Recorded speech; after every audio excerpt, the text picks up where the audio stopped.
joga lá, aqui. O primeiro comentário é 10 minutos atrás. 10 minutos atrás. Vou ler para vocês o que eu escrevi e vou defender a minha opinião aqui perante essa audiência. Não vai ser um debate, vai ser um massacre. Ao ajustar sua mensagem para o cronômetro e para os protocolos do debate eleitoral televisivo, não vai sobrar realmente nada para o Flávio, só os chavões de sempre, que a base dele, muito maior que a nossa, já repete. O MBL está, em relação ao governo Bolsonaro, simples e categoricamente do lado da verdade. Pois o governo do pai desse cara foi uma bosta, ele realmente traiu as pautas pelas quais foi eleito, o país não superou nada e ele, Flávio, é um cara menor. Quando isso for falado com todas as letras, a partir da voz de um candidato, e no caso do Renan, com ainda a carga das questões pessoais que foram muito sérias, pois o bolsonarismo tentou prendê-lo e destruir o movimento que ele fundou. É isso que eu imagino, um massacre e uma vingança justa. Isto eu acho que vai acontecer no debate e eu vou fazer aqui uma previsão. Eu sei que eu não acerto como o Bisoto acerta, mas eu vou fazer a minha previsão. Eu acho que vai rolar algum debate entre Flávio Bolsonaro e Renan Santos. Pelo menos um debate. A razão principal para eu acreditar que vai rolar é a seguinte. Primeiro, eu acho que o Renan vai se consolidar no terceiro lugar. Então, quando começar propriamente a campanha, o Renan já vai estar consolidado no terceiro lugar, com folga em relação a todos os demais candidatos. Não acredito que essas candidaturas que estão sendo colocadas aí, elas vão se manter. Acho que com a saída dos outros candidatos, o voto vai migrar para o Renan. Não vai migrar inteiramente para o Renan, não, todo o voto que vai migrar para ele, mas parte desse voto vai migrar para ele. Então eu acho sinceramente que quando começar a campanha ele já vai estar consolidado no terceiro lugar. E uma das coisas mais importantes para a gente observar em relação a essa tendência é ver se nas outras pesquisas, porque a pesquisa da Atlas já mostra uma consolidação. Na pesquisa da Atlas ele já está consolidado.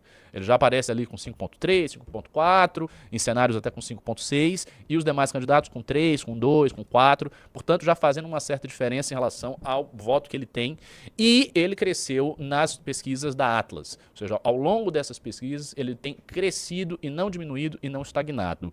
O que nós temos que ver é se as outras pesquisas eleitorais vão acompanhar a mesma tendência e se ele vai aparecer, por exemplo, na pesquisa da BTG ou na pesquisa da Quest, em outras pesquisas, consolidado no terceiro lugar. Se ele aparecer consolidado no terceiro lugar, e eu acredito que isso vai ocorrer, fica muito difícil para a mídia brasileira tirar este cara de um debate. E vamos lá, vocês assistem debate presidencial, vocês assistem debate eleitoral, né, de presidente, de governador e tal. Não tem um debate na primeira fase, antes do segundo turno, que seja um debate de duas pessoas. Isso não existe. Todos os debates presidenciais começam como debates amplos, porque a gente está falando de primeiro turno. Então são 4, 5, 6 candidatos ali dividindo palco. Se um candidato está firmemente consolidado no terceiro lugar, não tem nenhuma razão midiática para assumirem com esse candidato. E aí não adianta falar, mas a lei permite, porque se você está num partido que não tem tantos deputados, a lei... Não é uma questão de lei, é uma questão de razoabilidade. É uma questão de razoabilidade. A mídia não está do lado do Renan, a mídia não está do nosso lado.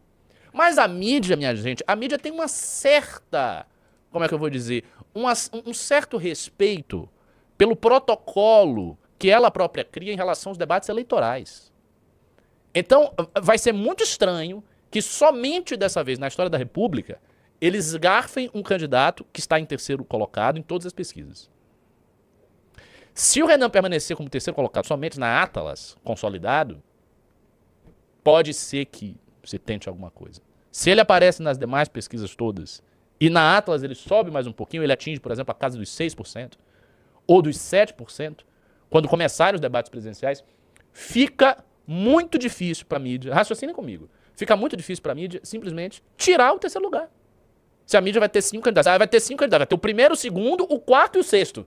E o quinto. O quarto, o quinto, o primeiro e o segundo. E o terceiro não. O terceiro ele desapareceu porque o partido e a lei... Assim, não vai rolar. A gente sabe que, candidatos de partidos ínfimos, que não têm representação nenhuma, que não tem deputado, tem nada. Esses candidatos já apareceram em debates presidenciais? E vocês sabem quais são os candidatos? Vários candidatos apareceram nisso. Quando o Novo não tinha deputado nenhum, não tinha nada. Era um partido pequeno aí. O Amoedo apareceu nos debates.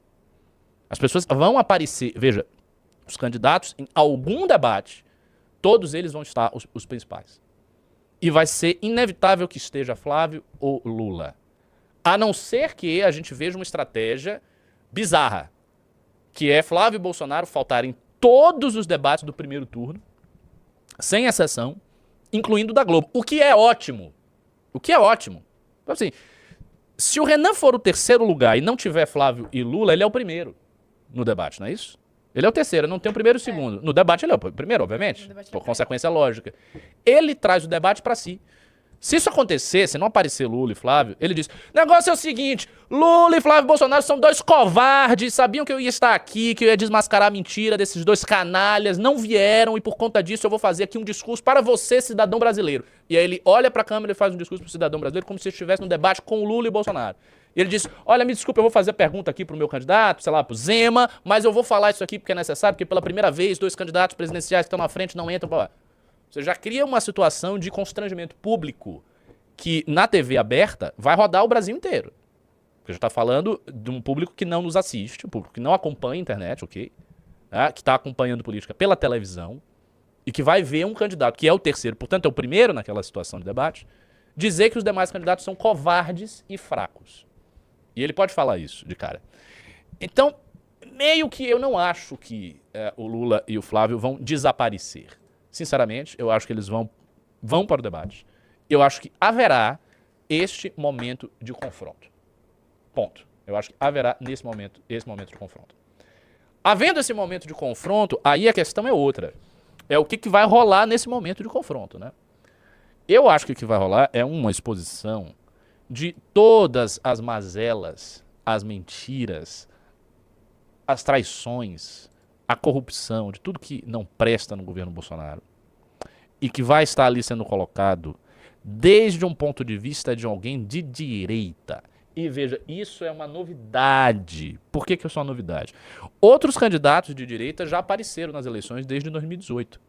Mas todos os candidatos de direita que apareceram desde 2018 sempre fizeram tabelinha com o Bolsonaro. Padre Quemo fazia tabelinha com o Bolsonaro. Luiz Felipe Dávila fez tabelinha com o Bolsonaro. Todo mundo fez tabelinha com o Bolsonaro. O próprio Amoedo não desceu o sarrafo. Não teve ninguém que fez isso. Até porque em 2018 o Bolsonaro nem era o fracasso que foi. Ele era uma promessa, era uma coisa que podia ser ou não ser. Então a realidade é a seguinte. Não houve até hoje ninguém num debate presidencial que tenha confrontado Jair Bolsonaro ou o filho do Jair Bolsonaro, que nada mais é do que um preposto do pai, e colocado o dedo na cara dessa pessoa e falado aquilo que milhões de brasileiros acreditam que é o caso, que o governo Bolsonaro traiu as pautas da direita, que o governo Bolsonaro foi um engodo, que o governo Bolsonaro foi uma mentira. Então chegar numa TV aberta e falar isso no meio do debate, apontando na cara do filho e dizendo, olha, o teu pai, ele pode estar preso por essa e essa razão, e isso é injusto, e eu concordo que... Mas ele foi um péssimo presidente, porque aconteceu isso, e você traiu e destruiu... Cara, você ir num flow de discurso de 2 minutos, 3 minutos, 1 minuto e meio, massacrando as mentiras do bolsonarismo, isso é muito poderoso. Volto a dizer, ninguém nunca ouviu isso na TV aberta. E o nosso alcance do MBL é um alcance limitado. Por maior que seja o nosso alcance é grande. Nós temos porta-vozes aí grandes. O Renan agora já bateu 1 milhão. Não sei nem se ele passou 1.100.000. Já chegou 1.100.000? Mas em breve vai chegar, se não chegou 1.100.000, mas bateu 1 milhão outro dia. A gente tem, mas é um alcance que é limitado. Não é comparado à TV. A TV alcança públicos que nosso discurso nunca vai alcançar sem a TV. Então, quando a gente estiver na TV e falar isso aí, este será um momento de vingança. E mais, eu não acredito, sinceramente, já chegou a 1.100.000, já estão dizendo que chegou a 1.100.000. Eu não acredito, sinceramente, que Flávio terá muito a dizer contra o MBL. Porque, vamos lá, vamos pensar. As coisas que Flávio fala contra o MBL, ele já fala desde sempre para uma base gigante, que é a base do bolsonarismo. Ele vai usar o cogumelo, igual ele falou agora. É o cogumelo, qualquer coisa desse tipo, cogumelo, vocês não são a verdadeira direita, vocês estiveram contra os patriotas, vocês não pediram... Não, pedir impeachment do Alexandre de Moraes ele não vai falar, né? Que ele é um covardão, né? Isso aí ele não vai falar. Ele não vai falar nada que seja contra o Centrão, mas ele vai falar esses chavões. Ou vai tentar desqualificar o Renan, talvez com esse negócio de cogumelo, pegando um pouco... né, de um eleitorado meio ignorante, meio chucro, que acha que tudo é drogas. Mas isso, sinceramente, isso é fraco. Isso é fraco. Porque existem notícias muito sérias sobre questão de droga, milícia, que envolvem a família Bolsonaro. E que serão levantadas caso, ó, já tô passando aqui pra cá, 2 baianos na live agora, rapaz, a gente tá tomando MBL, hein? Tomando MBL. Pelo amor de Deus. E aí, tudo bem? Como é que tá? Tudo bom. Tudo em paz, tudo em ordem. Então, isso vai acontecer. Flávio Bolsonaro não vai ter nada para falar. O que ele for falar vai ser chavão e a gente vai ver um momento de vingança. Eu acredito do fundo do coração que eu vou testemunhar isso e todos vocês que estão me assistindo vão testemunhar também. E aí, Orlando? E aí, como é que está? Tudo em ordem. Pra onde a gente vai seguir agora? Eu não percebi muito bem qual era o assunto, era sobre o comentário do Flávio? Eu disse o seguinte, cara, eu acho que vai ter o debate eleitoral entre os candidatos. Pra mim, é quase inevitável que tenha esse debate. Porque, sinceramente, eu não vejo tendo vários debates e um cara que está consolidado no terceiro lugar sendo lançado para fora desses debates. Acho isso uma coisa inverossímil e improvável. Então, acho que vai ter o debate. E acho que no debate vai se ouvir um acorde, digamos assim, uma melodia de vingança, como raras vezes se ouviu na história da República Brasileira. Em geral, os debates presidenciais, mesmo quando eles são acalorados, eles ainda eles são acalorados, mas há um certo limite para essa quentura. Eu acho que no caso da fala do Renan com o Bolsonaro, o que vai aparecer na voz dele é a vingança dos milhões de brasileiros que tiveram a sua causa de direita traído pelo Bolsonaro. Isso aconteceu e isso era um momento histórico porque vai ser a primeira vez que alguém de direita vai falar isso. Todos os ataques que Bolsonaro sofreu em grande repercussão, na repercussão midiática maior, né, na televisão, fundamentalmente, que apareceram na televisão, são ataques que sempre vieram desde uma perspectiva de esquerda. Era a Globo atacando o Bolsonaro, centro-esquerda, era a própria esquerda atacando, era o Lula confrontando o Bolsonaro no debate, era o Haddad confrontando o Bolsonaro no debate. Ou seja, sempre foi a esquerda que falou contra o bolsonarismo. Por quê? Porque as figuras de direita, todas elas eram figuras submissas ao Bolsonaro. Então todas elas estavam de alguma maneira ali jogando junto e nunca de fato confrontaram o bolsonarismo. Quando acontecer esse confronto, isso será um momento assim de ruptura, porque eu tenho certeza que muita gente que vai estar assistindo esse debate vai concordar com o que o Renan vai colocar. E esse é o maior medo dos bolsonaristas. O medo deles é que a gente possa ser ouvido. Quando a gente é ouvido, o castelo de cartas dele cai. Concordo 100%. Se você gostou, não se esqueça de deixar o like e se inscrever no canal para acompanhar os próximos vídeos.